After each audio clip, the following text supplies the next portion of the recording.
bit more, a bit more, bit more, bit more, bit more, bit more.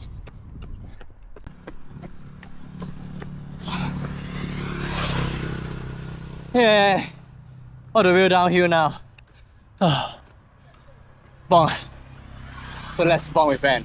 Okay, let's do a slow jog while we talk. Hey guys, Ben here. So this is after 80 km of solo ride, and then I just did a 5 km run at GCE. Uphill, downhill, and then uphill now is recovery downhill. So today, let's talk about some topic. Let's talk about something that people recently been asking me. That is, hey Ben, I want to join Ironman next year. What bike should I get? Yeah, I think this is a very common question that everybody will ask. Should I get a road bike? Should I get a road bike plus clip-on bars? Or should I all in go for a TT bike? Well, if you ask me, the answer is very depends. It depends on what's your goal and how much budget that you have. Okay, so if you are totally new to cycling, I recommend that you go for a TT bike. But if you already own a road bike and then you just want to try out, I would say just add a clip-on bar. But if you have the cash, and you don't mind spending, I would just say just go and get a TT bike lah. Don't go and waste money to conversions and all in TT bike. Leave your road bike as a road bike and your TT bike purely just for comfort. Yeah, you heard me right.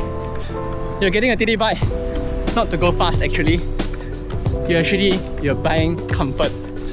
Because the seat post angle is different from a road bike. So there's a lot of benefit from getting a TT bike rather than just getting a road bike and add a clip-on bar. Of course there are costs. Adding a clip-on bar, the cost is maybe about less than 2,000, you can get it done already. But having a whole new bike, it will cost you, if second hand will be 15k, it can go up to 60k. Even second hand is also not cheap. Well, it's your money, your choice. But here is one thing that I always hear from people. Even I made this mistake myself. There are actually bikes out there that they will tell you like, this is a hybrid bike. What do you mean by hybrid bike? You can be a road bike and you can be a TT bike. Yes, they can cater for both conditions. I was sold to that idea one time too. But then in the end, that bike never converted to a TT bike. Yeah. So here's the reason. If let's say you buy a road bike in mind knowing that you want to become, in mind and knowing that you want to do an Ironman level 180 km ride, it's either you have the money to go all in or you just leave it at the road bike. It's not wrong buying that bike. Just that, keep in mind, if you set it up as a road bike, it hardly can become a TT bike, not without extra money. So think about this, if you already tight in money and then you want to do conversion, isn't it spending more money? Well then again, you can say, I need to find myself first. Yeah, sure, spend money, spend more money, go ahead, nobody is stopping you. But then again, if you think carefully, the same amount of money, you could have just gotten a very decent TT bike rather than a half-hearted road bike. But again, it's everybody's choice. So in terms of which bike should you use more efficiently, right? If you are towards OD distance, I think road bike is the best choice lah. So then you don't need to splurge too much, and then you can still go for group rides. Just to let you know, not many riders out there welcome TT riders, so just be careful of this. For 70.3 and above, even T100 level, yes, I would highly recommend to use a TT bike. Yes, TT bike. Because in the end of the day, the amount of money that you spend is all going towards comfort. Like what I just told someone just now is that you can always use a road bike and finish 180 km, sure, no problem. But there are also others that are using a TT bike, complete the 180 km, but then they can still run. You using a road bike, yes, I believe you can complete it. Can you still run? Can you still run comfortably? Is your head going to be hurt? Is your muscle going to be okay?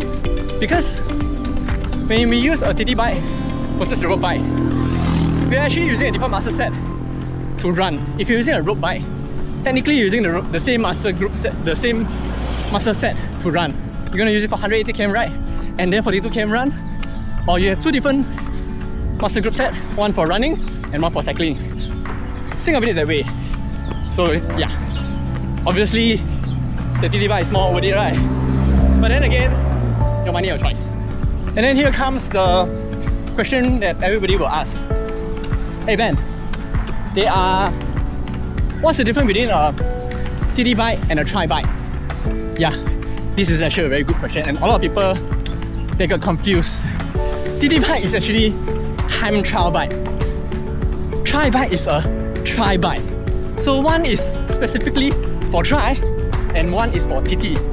If you ask me, you can go for a TT bike if it's 70/3, and if you're going to spend that money, okay, if you ask me, right, the main difference between these two bikes is that tri bike usually come with a lot of compartment for you to put a lot of nutrition and all, where a TT bike is purely for speed and comfort.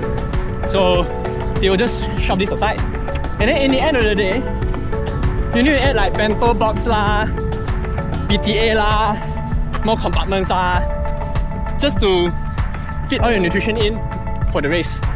So in the end of the day, you could be less aero lah.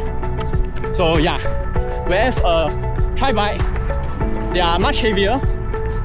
Yes, they could be they are actually slower than a TT bike, but you get to carry everything with you with the aero that was designed for it. Whereas TT bike, it was designed for total weightless, don't need to carry anything extra. But now you add in all your bento box. Is it still that aero? I don't know. Because some bike like Cervelo P5, this is my previous bike, they actually say with the bento it's actually faster. So oh well. But there's some other bikes, doesn't mean it applies to this rule. But then again, it's your choice. Your money, your choice. Oh, I almost changed my car already. Yay! Yeah, today's video is gonna be short. Thank you for watching.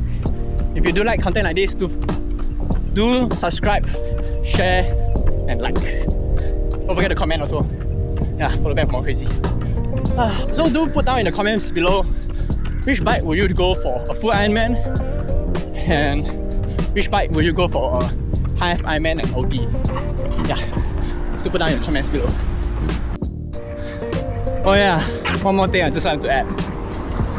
If this is your first bike for your first Ironman, I would say go for a road bike first. But if you already have a road bike and then you're considering, I would say go all in on the tri bike or TT bike. Like either way, just don't spend too because this way you get the maximum benefit, maximum aero, and maximum comfort. I think that's what we all want during our 180 km ride in a full Ironman. Yeah, the beginning of 2026. So if you are planning for a new bike, maybe this video is helpful for you. And also let me know what other contents you guys want to hear from me. I need to start training already. So do let me know about your thoughts in the comments below. I'll try to read it and respond to all. Yeah. Okay, I'm back. Ben checking out.